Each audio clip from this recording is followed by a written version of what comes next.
Perhaps the thing that makes difficult conversations most difficult is dealing with emotions. Today, I'm just going to talk about dealing with the emotions of your conversational partner. What do you do when someone with whom you're having a conversation becomes emotional? Well, the first thing you can do is to prepare for that event. You should think about your difficult conversation and not just butt into it when the subject comes up.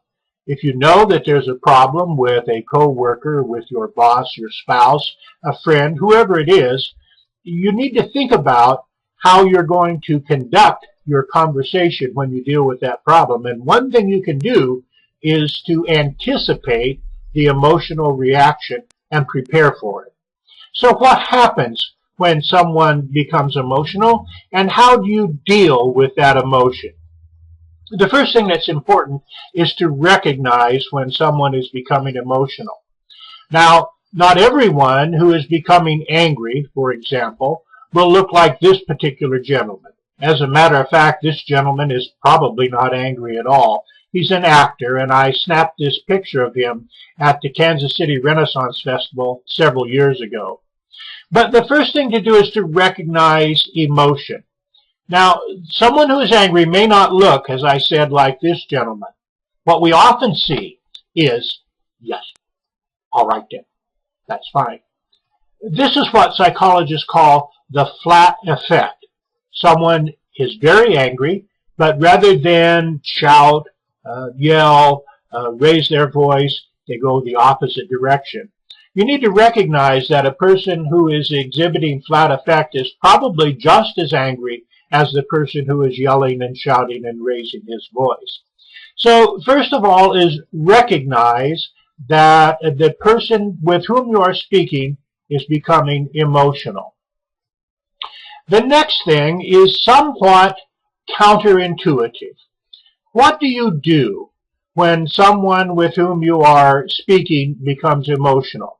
Now, when I ask this in live presentations, almost uniformly, the answer comes back, please don't be angry, settle down, quiet down. This, while it seems to make sense, is absolutely the wrong thing to do. Because when you tell someone to settle down, stop being angry, in effect you're telling them that being angry is not appropriate at this situation.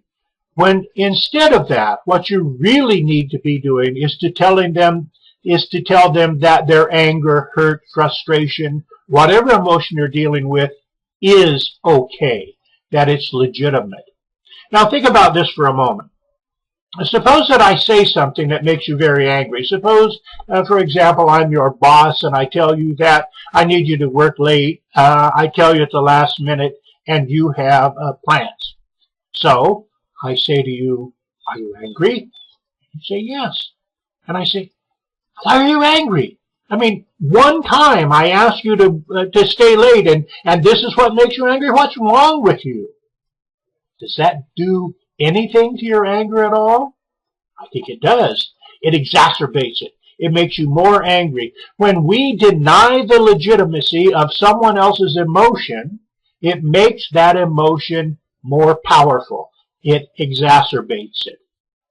So what we need to do is we need to legitimize the emotion that someone is experiencing. I can say to you, I imagine you had plans. Gee, no wonder you're upset. Notice, however, that when I legitimize the emotion, I don't have to legitimize or change my position. I'm still asking you to work late, but I am telling you that it's all right for you to be angry, that I understand your anger. Now, there are a couple of caveats here when it comes to legitimizing an emotion. The first one is you have to be careful not to be patronizing, because if you're patronizing, it's going to make it worse. And the second thing is you want to be careful not to say, I know how you feel. Now, I learned this lesson from a student in a certified public manager class. And I used to say, you can say, I know how you feel. He raised his hand and said, oh no, Marvin, you don't want to say, I know how you feel. I did that, he said, His job was to acquire property for the highway department, and he had just condemned the family farm, and he said to the very distraught farmer, "I know how you feel." And the farmer said, "How dare you say you know how I feel? You can't know how I feel." Indeed, that's true. And in that case, it actually made the emotion more powerful. Now, recognizing and legitimizing emotion is true whatever emotion you're dealing with. Sadness, for example.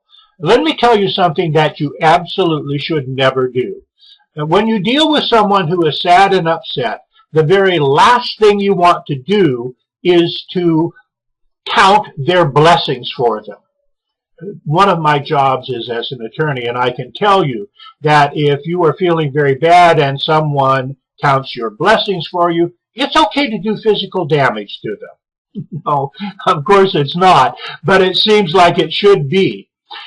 Someone comes to work and they're very upset and they say, oh, mine feels so bad, my fish died last night. And you say, "What? Your fish died? Look at you. You have a beautiful home. You drive a nice car. You got 3 lovely children. Why are you so upset over a fish?" No, that simply makes the sadness worse by making it not legitimate to feel sad. Instead, you need to say something like, "Oh, of course, I understand how we can be drawn to our pets and how much we miss them when they pass. Did you flush it or feed it to the cat?" Well, obviously the last line is not so appropriate, but it is important to legitimize an emotion. When someone becomes angry, rather than seeming to do what makes sense and tell them to settle down, don't be angry, it makes more sense and it will work better if you legitimize that emotion. Tell them that it's all right. Dealing with emotions. What you need to do is first to recognize and then legitimize the emotion of the person with whom you're dealing. I hope this has been useful to you. I will be back with other hints and tips farther along the line. Thank you.